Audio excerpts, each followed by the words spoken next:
Gold trusted gold buyers మీరు తాకట్టు పెట్టిన బంగారాన్ని విడిపించి ఈ రోజు ఉన్న మార్కెట్ ధరకు కొనబడును. ఎందుకంటే మీరు అవన్నీ అనుభవించేసి వచ్చారు. ఆ డబ్బు విలువ అనేది కూడా తెలుసు. ఈ టాపిక్ వస్తుందని నాకు తెలియదు. ఇప్పుడు నా ఫోన్లో ఒక అకౌంట్ ఉంటుంది. ఓకే. నేను ఒక అతనికి ఎప్పుడు కొంత అమౌంట్ అతని దగ్గర పెడతా, ఫలానా తీసుకురామని చెప్తా, తెచ్చిస్తాడు. ఓకే.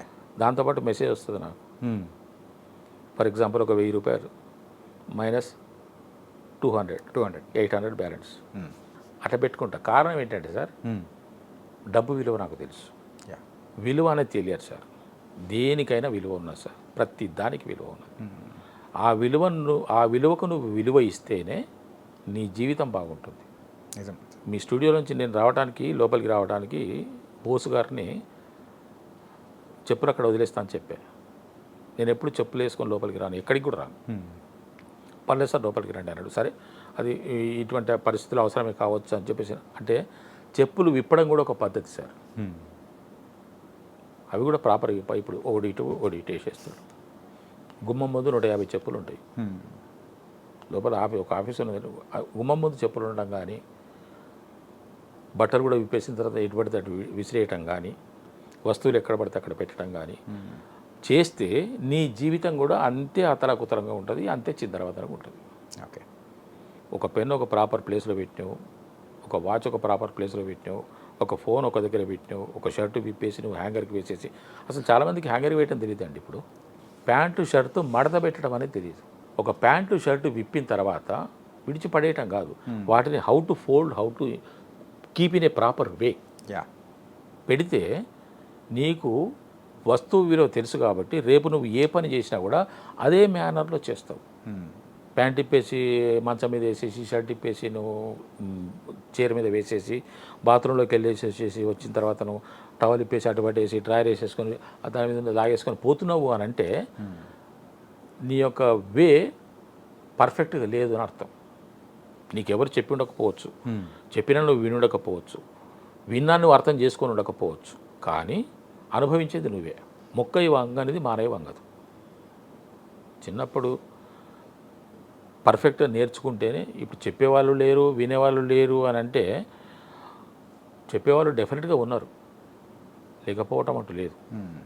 వినేవాళ్ళు లేరు కాబట్టి చెప్పేవాళ్ళు చెప్పలేకపోతున్నారు. నేనున్నా సార్. నా నేచర్ ఎటువంటిది అని అంటే ఖచ్చితంగా చెప్తాను నేను.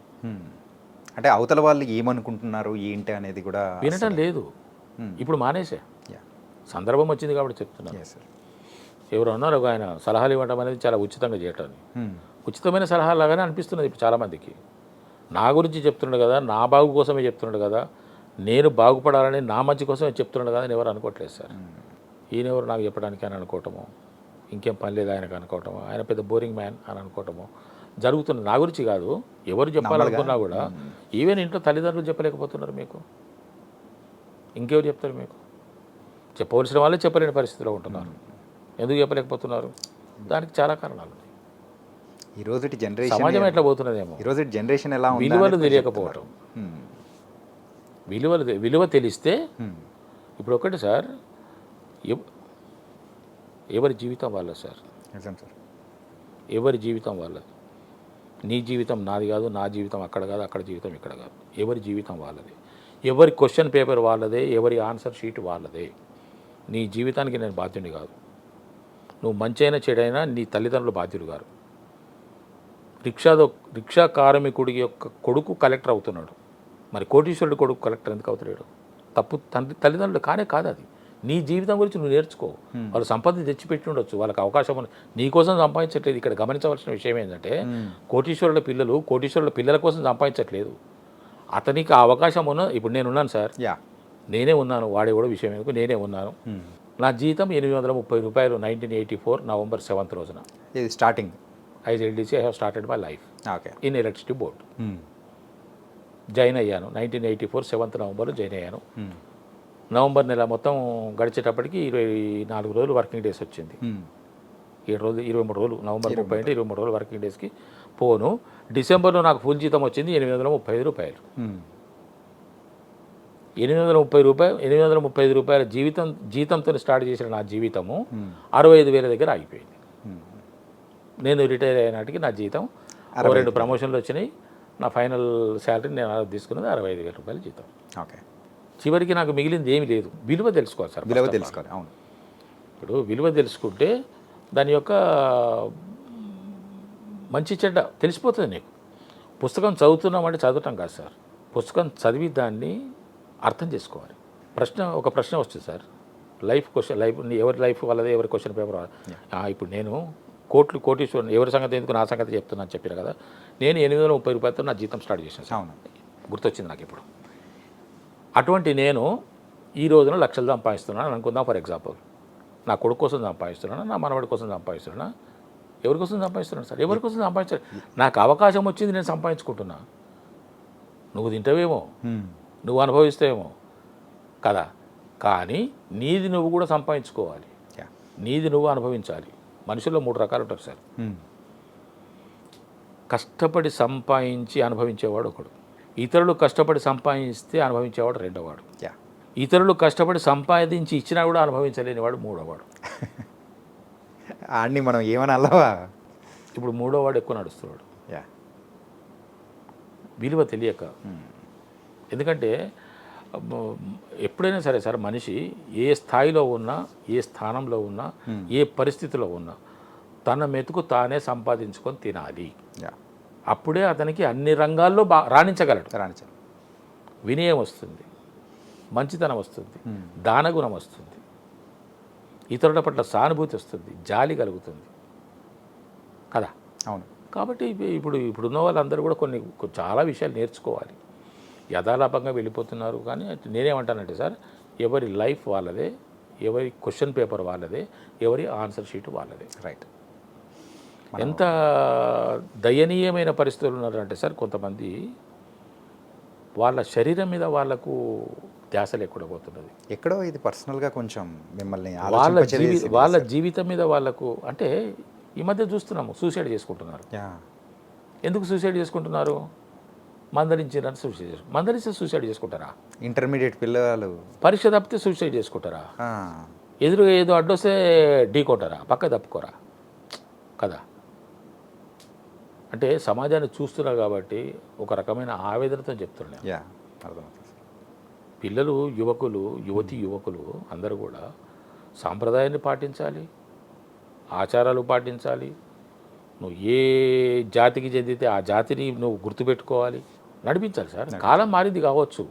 ఒకప్పుడు దోతులు కట్టుకునేవాళ్ళు, ఆ తర్వాత పైజామాలు చేసుకున్నారు, ఆ తర్వాత ప్యాంట్లు వచ్చినాయి, ఆ తర్వాత ఇప్పుడు నేరో ప్యాంట్లు వచ్చినాయి, ఆ తర్వాత 5,000 6,000 పెట్టుకొని శరీరం మొత్తం కనిపించే చిల్లులు పడే ప్యాంట్లు వేసుకుంటున్నారు. ఇప్పుడు మీరు వేసుకున్న ప్యాంటు కనుక నేను డిగ్రీలో వేసుకుంటే ఊరు మొత్తం చూసేది నన్ను. ఓకే, ఇంత గతి లేనోడా వీడు, ఇంత దరిద్రమా వీనికి, ఒక ప్యాంటు వాళ్ళ అయ్యా వీళ్ళ ఒక ప్యాంటు కొట్టిస్తాడా అనుకునేవాళ్ళు. చిన్న చిరుగు కనపడితే మాసిక వేసుకొని వస్తే అవమానంగా ఫీల్ అయ్యేవాళ్ళం సార్. లేవు కదా. అంటే ఆ విధంగా అంటే కాలం మారుతున్నది, కాలంతో పాటు మారాలి, వస్త్రధారణ మారాలి, వేషధారణ మారాలి. ఇక మనం ఎట్లా మారినా నా ఇష్టం, నా ఊళ్ళు నా ఇష్టం అనేటట్టుగానే ఉన్నది. కానీ ఎంత చెప్తున్నా కానీ ఆచరించే వాళ్ళు ఒక్కరు మారినా కానీ మీరు చెప్పే మాటలకు అది హ్యాపీ సార్. నిజంగా వాడు పురుషోత్తముడు. ఓకే, అందుకోసమే నా బాధ. ఏ ఒక్కడు కనీసం విన్నా కూడా ఎవరు వింటారు సార్? వింటారు. ఎవరో ఒకరు వింటే సంతోషమే. ఖచ్చితంగా సార్. అంటే చెప్పాలనిపిస్తుంది సార్. కానీ ఏంటంటే సార్, ఒకటి మన దాంట్లో ఒకటి ఉంది సార్, ఏంటంటే నార్మల్ పర్సన్ చెప్పేది వేరుంటుంది, సక్సెస్ అయిన పర్సన్ చెప్పేది వేరుంటుంది. అదే, ఏదైనా కూడా చెప్పితే వినడం వేరు, చెప్పిన దాన్ని విని అర్థం చేసుకొని దాన్ని ఆలోచించి ఆచరించడం వేరు కదా సార్. అవును సార్. వినడం వదిలిపెట్టడం కాదు. పుస్తకం చదువుతాం సార్ మనం. ఒక పుస్తకం 100 పేజీల పుస్తకం ప్రింట్ అయ్యింది అని అంటే ఆ రచయిత యొక్క మనోభావం ఏ విధంగా ఉంటుంటుంది? ఒక 100 పేజీల పుస్తకం ప్రింట్ అయింది. నేను పుస్తకాలు బాగా చదువుతాను. ఒక 100 పేజీల పుస్తకం ప్రింట్ అయిందంటే నేను ఖచ్చితంగా చెప్పగలను, మీరు ఏ పుస్తకమైనా తీసుకోండి, ఏ రచయితనైనా తీసుకోండి సార్, ఒక పుస్తకం చదివారంటే మీరు తెలియని విషయం ఒకటి ఖచ్చితంగా తెలుసుకుంటారు. ఖచ్చితంగా సార్, అది డెఫినెట్గా తెలుసుకుంటారు. మీకు తెలియని విషయం దాంట్లో ఒక పదం అన్న దొరుకుతుంది మీకు. ఏది కొన్ని ఏవి దొరకకపోయినా ఒక్క పదమన్నా ఈ పదం కొత్తగా అరే ఈ పదానికి ఈ అర్థం ఉందా అని కూడా తెలుసు. అది చాలు. మన ఒక జీవితం కొత్త విషయం మారడానికి ఒక కొత్త విషయం తెలుసుకున్నట్టే. సార్ ఇంత అంటే జీవితం గురించి ఇంత ఆలోచింపచేసేలా కూడా ఇంతగా మాట్లాడుతున్నారు. ఇది ఎక్కడి నుంచి స్టార్ట్ అయింది అనుకోవచ్చు? రామకృష్ణ మఠంలో అక్కడున్న నేను అనుభవం వాలంటీర్ని రామకృష్ణ అదే మఠంలో. నాకు అర్థమైంది. అది కూడా అది నాకు తెలుసు. అది కూడా నాకు చాలా సంతోషం సార్. Yeah. రామకృష్ణ మఠంలోకి వెళ్ళి ఆ రామకృష్ణ మఠంలో కూర్చుంటే ఆ. స్మాల్ బుక్ స్టాల్ ఉన్నది, దాంట్లో 2 బుక్ స్టాల్స్ ఉన్నాయి. యా. నేను ఎక్కడికి వెళ్ళను, స్మాల్ బుక్ స్టాల్కి వెళ్తా. స్మాల్ బుక్ స్టాల్లోనే కూర్చొని ఉంటాను. లేదు మనం ఉదయం పూట వెళ్ళలేదంటే సాయంత్రం పూట నాకు వీలుంటే లోపలికి వెళ్తా, గుళ్ళోకి వెళ్తా. గుడగల. ఓకే. కానీ అందరు స్వాములు తెలుసు నాకు, అందరు అక్కడ వాలంటీర్లు అందరూ తెలుసు. అంటే ఏంటంటే నేను ఈ ఇప్పుడున్న ఈ పరిస్థితులు లేకముందే నేను అక్కడికి వెళ్ళా. 2020 జనవరి 1 నాడు అక్కడికి వెళ్ళాను నేను. 2020. 2020 సో ఆ అనుబంధం అనేది కూడా మీకు రామకృష్ణ మఠంతో కూడా అంటే ఏదో ఒక పాశం, ఒక బంధం లేకుంటే మనం అటాచ్ కాము ఎక్కడ కూడా. ఎస్. ఇప్పుడు రామకృష్ణ మఠం అనేది ఒక హోలీ ప్లేస్. ఆ హోలీ ప్లేస్కి నేను అటాచ్ అయ్యాను అని అంటే నాకు నా భావము అక్కడ భావము లాగింది అన్నట్టు. అదొక గొప్ప విషయమే. మరి అందరూ వాలంటీర్లు నేను వెళ్ళి చేస్తానంటే అందరూ ఒప్పుకుంటారా? ఒప్పుకోరు కదా. నాకు ఆ ప్లేస్మెంట్ దొరికింది, అనుకోని పరిస్థితుల్లో ప్లేస్మెంట్ దొరికింది. అది కూడా ఒక రూటే అట్లా. సార్ ఈ డీజే టిల్లు మరి మళ్ళీ మూవీస్కి వద్దాం. సో డీజే టిల్లు మీ లైఫ్ని కాదు కంప్లీట్గా మాకంటూ ఒక కొత్త అద్భుతమైన యాక్టర్ని కూడా ఇండస్ట్రీకి ఇచ్చింది. అది కూడా మురళీధర్ గౌడ్ గారిది. ఇంతకు ఆ మూవీ అవకాశం సార్ ఆడిషన్ అనేది కూడా ఇచ్చారంట కదా? దానికి కూడా ఒక చిన్న ఫ్లాష్ బ్యాక్ ఉంది సార్. ఫ్లాష్ బ్యాక్ అంటే లింక్ చిన్న లింక్. తరుణ్ భాస్కర్ గారు నన్ను ఎక్కడ చూసారో తెలియదు, ఫిజికల్గా కాదు, నా బొమ్మలో, నా బొమ్మ టీవీలో టీవీ సీరియల్స్లో చూసారా, లేకుంటే స్టేజ్ మీద ఏమైనా చూసారా? నేను అడపదడప ఎవరైనా మా నాటకంలో క్యారెక్టర్ ఉంది సార్ అంటే వేస్తుంటాను కదా, రవీంద్రబాద్లో కానీ త్యాగరాయ గాన సభలో కానీ ఈ పరిషత్తులో కానీ అక్కడిక్కడికి వెళ్ళేవాళ్ళం కదా. మరి ఎక్కడ చూసారో ఎక్కడ గమనించారో తెలియదు. కానీ నేను ఒకరోజు మా ఊరికి వెళ్తుంటే నాకు ఫోన్ కాల్ వచ్చింది. ఇది రామన్నపేటకి? రామాయంపేట. రామన్నపేటనేమో నల్గొండ జిల్లాలో ఉన్నది. ఓకే. రామన్నపేట. ఓకే. మాదేమో రామాయంపేట. ఓకే. ఇది నిజామాబాద్ రోడ్, హైదరాబాద్ టు నిజాం. మా ఊరు హైదరాబాద్ చాలా దగ్గర సార్, 80 కిలోమీటర్సే. ఓకే. మాకు హైదరాబాద్ వెరీ క్లోజ్. నిజాం మా రామంపేటకి మాకు చాలా క్లోజ్. అంటే మేము అడపదడప వస్తూనే ఉంటాం, పోతూనే ఉంటాం అప్పటి నుంచి కూడా. ఓకే. అయితే నేను ఒకరోజు మా ఊరికి వెళ్తున్న బస్సులో 2014 or 15 ఆ ప్రాంతంలో వెళ్తుంటే నాకు ఫోన్ కాల్ వచ్చింది. తరుణ్ భాస్కర్ గారు నాకు ఎట్లా తెలుసు అని అంటే ఒక డైరెక్టర్గా, పెళ్లి చూపుల డైరెక్టర్ తెలుసు. ఓకే. అంతకుమించి ఆయనతో ఆయన ఎవరో నాకు తెలియదు. తరుణ్ భాస్కర్ పెళ్లి చూపుల డైరెక్టర్. ఇటువంటి డైరెక్టర్ చేతిలో పడితే కదా మనకు మంచి క్యారెక్టర్ వస్తుంది అని అనుకునేవాడిని. ఓకే. ఒకరోజు టక్కుని ఫోన్ వచ్చింది, సార్ నేను తరుణ్ భాస్కర్ గారి ఆఫీస్ నుంచి మాట్లాడుతున్నాను, ఒకసారి ఆఫీస్కి వస్తారా, మీరు ఫ్రీగా ఉన్నారా అన్నారు.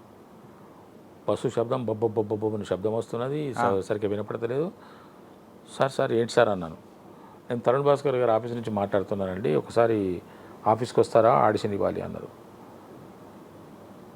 అంటే సార్ నేను ఇప్పుడు రమ్మంటారా సార్, నేను మా ఊరు వెళ్తున్నాను, ఇప్పుడు రమ్మంటే మరి ఇటు నుంచి రిటర్న్ వస్తాను సార్ అన్నాను. అర్జెంట్ ఏం లేదు, మీరు మళ్ళీ ఎప్పుడు వస్తారు, కమింగ్ బ్యాక్ హైదరాబాద్ అన్నాడు. అంటే ఒక 3 days నేను ఇక పని లేకుంటే నేను ఊరికి వెళ్ళిపోయి 3-4 రోజులు, వారం రోజులు ఉండేవాడిని. నేను యాక్చువల్గా 3-4 రోజులు ఉందామని వెళ్తున్నా. సార్ ఒక 3-4 చెప్పి నేను వాస్తవమే సార్, ఒక 3-4 days తర్వాత వద్దాం అనుకుంటున్నాను సార్, లేకుంటే మరి రమ్మంటే రేపు వచ్చేస్తా సార్ అని అన్నా. అంత అర్జెంట్ ఏం లేదండి, మీరు వచ్చినప్పుడే రండి, కానీ కాకపోతే ఒకసారి మీరు హైదరాబాద్ రాగానే నాకు ఒకసారి కాల్ చేయండి అన్నాడు. సరే అని చెప్పేసి పోయి 3-4 రోజుల తర్వాత 4 రోజులకు వద్దాం అనుకున్నాను. కొంచెం తొందరగా బ్యాక్ అయ్యాను. రిటర్న్ బ్యాక్ వచ్చి ఫోన్ చేస్తే రామానాయుడు గారి స్టూడియోలో ఆఫీస్ అండి, మీరు రండి ఒకసారి ఆడిషన్కి రమ్మన్నారు. ఆడిషన్కి వెళ్ళాం. ఆడిషన్కి వెళ్తే వాళ్ళ స్టాఫ్, డైరెక్షన్ డిపార్ట్మెంట్ స్టాఫ్ వచ్చి ఒక సీన్ చెప్పి ఆడిషన్ తీసుకున్నారు. ఆడిషన్ తీసుకున్న తర్వాత ఒక 10 నిమిషాలకు మళ్ళీ వచ్చాడు. 10 నిమిషాలకు వచ్చాడు, బయటకు వచ్చి కూర్చోమన్నాడు. అంతవరకు మంచినీళ్ళు తెప్పించిండు, బయటనే మంచినీళ్ళు తెప్పించిండు, తాగినా కూర్చున్నా. 10 నిమిషాలకు వచ్చాడు. వచ్చి సార్ మళ్ళీ మీకు అప్డేట్ చేస్తాం సార్, మీరు వెళ్ళిపోతాను. అబ్బా అప్డేట్ చేస్తామన్నారంటే కొంచెం డౌట్. మీరు సెలెక్ట్ అయింది సార్, మీకు కాల్ చేస్తామంటే అది వేరే విషయం. మనకు ఆ సెన్స్ అనేది అర్థమైపోతూ ఉంటుంది. అప్డేట్ చేస్తాం సార్ అంటే నేను మళ్ళీ రాను నాకు అనిపించింది. ఇక మళ్ళీ వస్తామా రాము, డైరెక్టర్ గారు ఉన్నారా సార్ అన్న, మీటింగ్లో ఉన్నాడు అన్న. పర్లేదు సార్ కూర్చుంటా, సార్ను డిస్టర్బ్ చేయను, ఇవే వర్డ్స్ వాడిని నేను. పర్లేదు సార్ కూర్చుంటా, సార్ను డిస్టర్బ్ చేయను ప్లీజ్, ఒక్క నిమిషం నమస్కారం చేసుకో అంటే నాకు తరుణ్ భాస్కర్ చూడాలని ఉండే, పెళ్లి చూపులు డైరెక్టర్ చూడాలని, నమస్కారం చేసుకుని వెళ్ళిపోతుంది సార్, ఏం మాట్లాడను, డిస్టర్బ్ చేయను, ఒక్క 1 minute టైం ఏంటి సార్ నాకన్నా. సరేనండి చూస్తా మరి అని లోపలికి వెళ్ళిపోయాను. లోపలికి పోతే పర్మిషన్ ఇస్తే మంచిగా ఉంటుండే, పర్మిషన్ ఎంత సాయంత్రం వరకైనా సార్ ఉందామనుకున్నా సార్ నేను. అప్పటికి టైం 12:30 1 గంట అవుతున్నది. ఉందామనుకున్నా, ఉండి అని ఎందుకంటే ఉన్నాడు మళ్ళీ అంటే అప్పుడు నా పరిస్థితి చాలా అంటే ఒక దర్శకుడిని కలవాలనట అంటకు ముందుకు నేను చాలా ఆఫీసులు తిరిగాను కాబట్టి సార్, ఇక్కడ ఎందుకు వచ్చింది అంటే చాలా ఆఫీసులు తిరిగాను కాబట్టి ఎక్కడ సినిమా ఆఫీసు ఉన్నది అని తెలిసినా వాలిపోవడమే, ఎక్కడ సినిమా ఓపెనింగ్ అని అనౌన్స్ చేస్తున్నారు అని అంటే వెతుకోవడమే, ఆఫీస్కి వెళ్ళిపోవడమే. ఒక ఒక ఒక ఒక మన పోస్ట్ కార్డ్ సైజ్ ఫొటోస్ ఉన్నటువంటి ఒక 40-50 ఫోటోలు పెట్టుకొని ఒక చిన్నది నా దగ్గర మంచి ఒకటి పర్స్ లాంటిది ఉండే, ఒకటి ఆల్బమ్ కాదు సార్, ఒక పర్స్ లాంటిది, పర్స్ లాంటి దాంట్లో ఫొటోస్, దాంట్లో అది చాలా నీట్గా ఒక డిగ్నిఫైడ్ కనపడుతుండే. ఓకే, అది ఇట్లా జిప్ ఓపెన్ చేస్తే ఓపెన్ అవుతుంది, 40-50 ఫోటోలు పెట్టుకుంటుంటే డిఫరెంట్ పోజెస్లో ఉన్న 5-6 పోజులు ఉన్నాయో 40-50 ఫోటోలు పెట్టుకుంటుంటే వాటి మీద ఫోన్ నంబర్లు పెట్టి నా పేరు పెట్టేసి పెడుతుండే.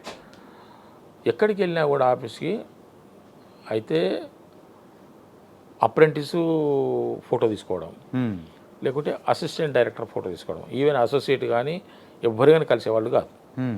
ఇక ఎవరైనా ఆడిషన్ తీసుకుంటే కూడా వీళ్ళే సరే ఆడిషన్ ఇచ్చిపోమని చెప్పేవాళ్ళు. వెళ్ళిన ప్రతి చోట నేను అడిగేవాడిని, సార్ ఒక్కసారి కో డైరెక్టర్ కానీ కలుస్తారు సార్, ఆయన పేరు కూడా మనకు తెలియదు, అసలు ఆ సినిమా తీస్తారా తీయరా కూడా తెలియదు, బయటకు వస్తారా రాడా కూడా తెలియదు, పెద్ద ప్రొడక్షన్ చిన్న ప్రొడక్షన్ అది తెలియదు, మనకు అది సినిమా ఆఫీసు, మనం పోవాలి, మనం ఆడిషన్ ఇవ్వాలి, ఆ డైరెక్టర్ని కలవాలి అన్నది నా ఆలోచన. ఇవన్నీ కుదిరితే ఒక వేషం ఇవ్వకపోతాడా అన్నది. అట్లా ఎక్కడికి పోయినా కూడా కో డైరెక్టర్ కాదు కదా, అసోసియేట్ డైరెక్టర్ కూడా కలిసేవాడు కాదు. ఎప్పుడన్నా ఒకసారి డైరెక్టర్ గారు ఉన్నారు అని అంటే అవి బయటకు రాని విషయాలే.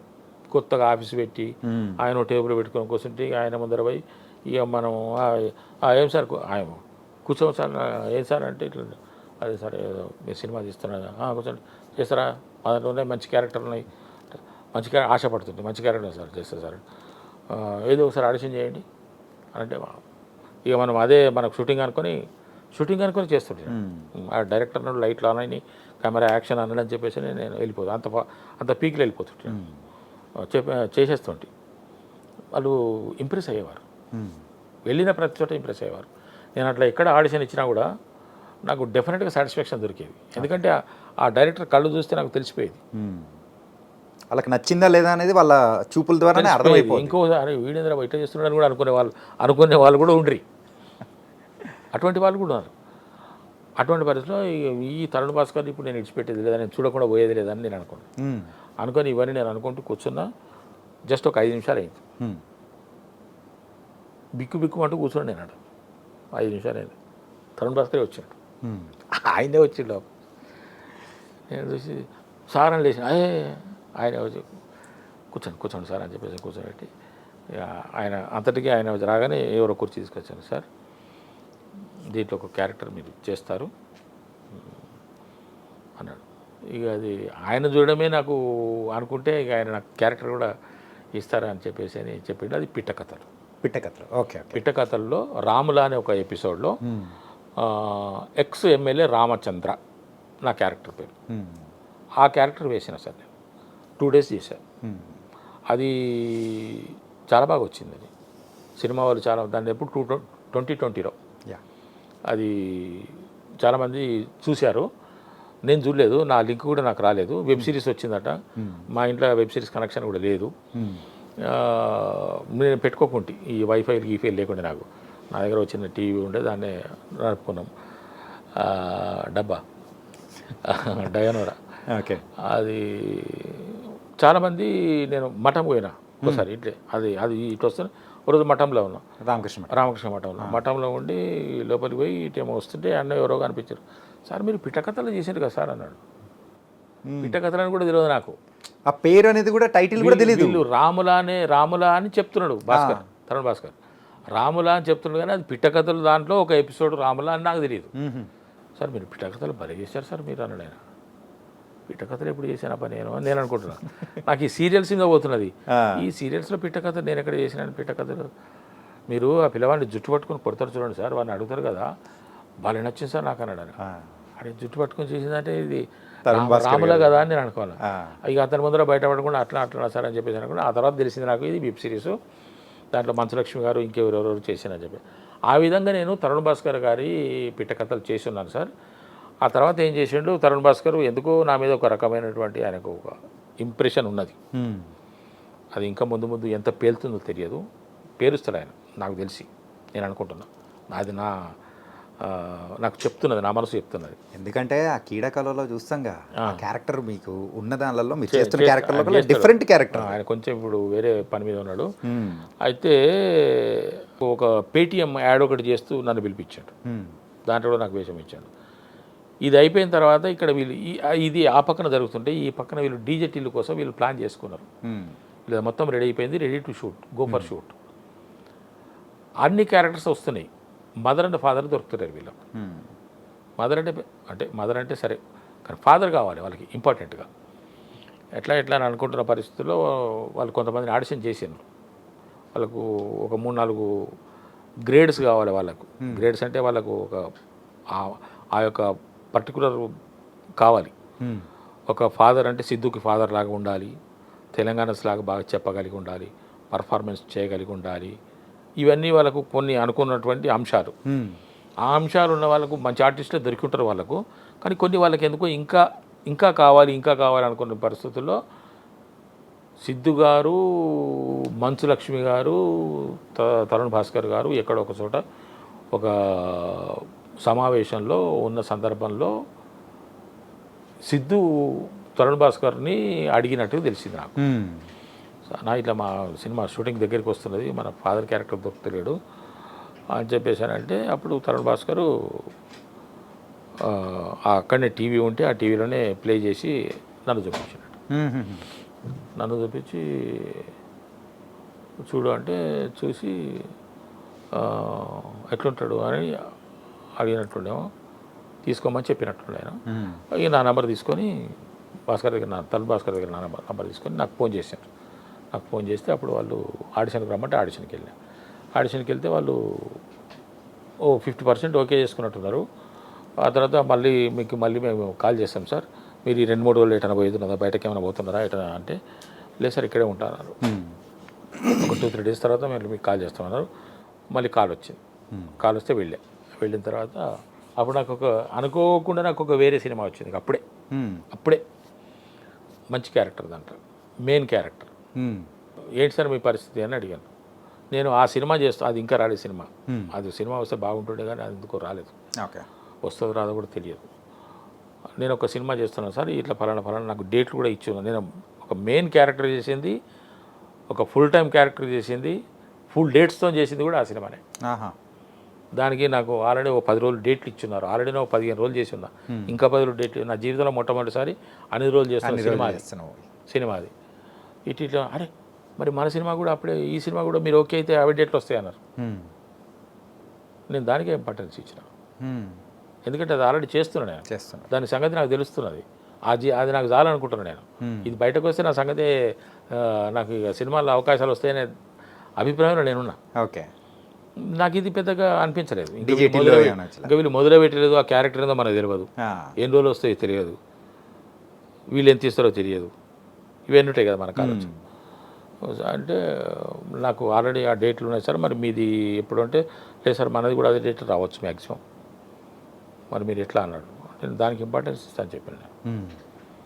నేను దానికి ఇంపార్టెన్స్ ఇస్తాను చెప్పాను. చెప్తే అప్పుడు ఒక అసోసియేట్ డైరెక్టర్ వచ్చారు, కాఫీ తెప్పించారు, కాఫీ తాగుతున్నా. అప్పుడు 2వ రూమ్లో తీసుకుపోయాను అనుకో, అంతకుముందు బయట కూర్చొని పెట్టాను, అప్పుడు 2వ రూమ్లో తీసుకుపోయాను. పెరిగింది అప్పుడే అనిపించింది నాకు, అయితే క్యారెక్టర్ ఇచ్చినట్టున్నారు నాకని. అందరు వెళ్ళిపోయారు. ఒక ఆయన ఉన్నాడు, ఆయన చెప్పాడు, సార్ ఈ సినిమా మీరు వదులుకోకండి, ఆ సినిమాని మీరు మేనేజ్ చేసుకోండి, డేట్లో ఏమైనా తేడా వస్తే. బట్ దీనికి ఇంపార్టెన్స్ ఇవ్వండి, ఇది మీకు మంచి టర్నింగ్ వస్తుంది చూసుకోండి అన్నాడు. అన్నట్టుగానే దానికి దీనికి అడ్జస్ట్ చేసుకున్నాం, ఇది వచ్చింది. అది నిజంగానే టర్నింగ్ పాయింట్ అయింది. టర్నింగ్ పాయింట్ అంటే నార్మల్ టర్నింగ్ పాయింట్ కూడా కాదు సార్. ఈ డీజే టిల్లు తర్వాత సో 1తో కంపేర్ చేసుకుంటే స్క్వైర్లో మీకు ఎక్కువ క్యారెక్టరైజేషన్ కానీ, ఆ నడివి కానీ, మీరు వేసే పంచులు కానీ అన్నీ కొంచెం ఎక్కువ అప్గ్రేడ్ ఉన్నట్టున్నాయి. ఇంకా ఈజీ వస్తుంది కదా, ఈజీ ఈజీ వస్తుంది కదా, తెలిసిపోతాయి కదా మనకు. ఫస్ట్ దాంట్లో అంటే మనకు అదే ఆయన సిద్ధి ఎవరో మనకు తెలియదు, ఆ డైరెక్టర్ తెలియదు, ఎవరు తెలియదు. ఆ తర్వాత మనం సెకండ్కి వచ్చేటప్పటికి అది ఫస్ట్ బాగా హిట్ అయిందన్న సంగతి తెలుసు, దీన్ని ఇంకా కొంచెం ఇంప్రూవైజ్ చేయాలి, ఇక అంత మనకు కొంచెం నార్మల్ అయిపోతుంది కదా. కాబట్టి ఇంకా కొంచెం ఈజీ ఎక్కువ అయిపోయింది. సిద్ధు గారితో ఎలా ఉంది సార్? ఎవరైనా ఆర్టిస్టే సార్. ఓకే. అక్కడ రాగద్వేషాలు ఉండవు, అనుబంధాలు ఉండవు. అంటే ఫస్ట్ ఆఫ్ ఆల్ నేను ఉంచుకోను, నాకెవరు ఫ్రెండ్స్ ఉంటారు సార్, నేను ఎవరితో ఫ్రెండ్షిప్ చేయను. నేను కొంచెం కఠినంగా మాట్లాడతా. కఠినంగా అంటే వాస్తవం ఎప్పుడైనా కఠినంగానే ఉంటుంది, నిజం చాలా చేదుగా ఉంటుంది అని చెప్పేసి అంటారు కదా. నేను కొంచెం నిజాలు ఎక్కువైంది. నేను 99 మ్యాక్సిమం 100% నేను నిజాలే మాట్లాడతాను. అబద్ధాలు నా దగ్గర ఉండవు. నేను అబద్ధాల జోలికి వెళ్ళాను. అబద్ధం బ్రతుకు నాకు ఇష్టం ఉండదు. ఏది ఉన్నా కూడా నిజంగానే ఉండాలి. ఓకే. కష్టమైన ఇబ్బంది అయినా నిజంగానే ఉండాలి అని చెప్పేసి అని భావించే వ్యక్తిని కాబట్టి నేను కొంచెం చూడటం కూడా నేను కొంచెం కఠినంగానే కనపడతా. కాబట్టి నాకెవరు దగ్గరగా ఉండరు, నేను ఎవరి దగ్గరికి పోను.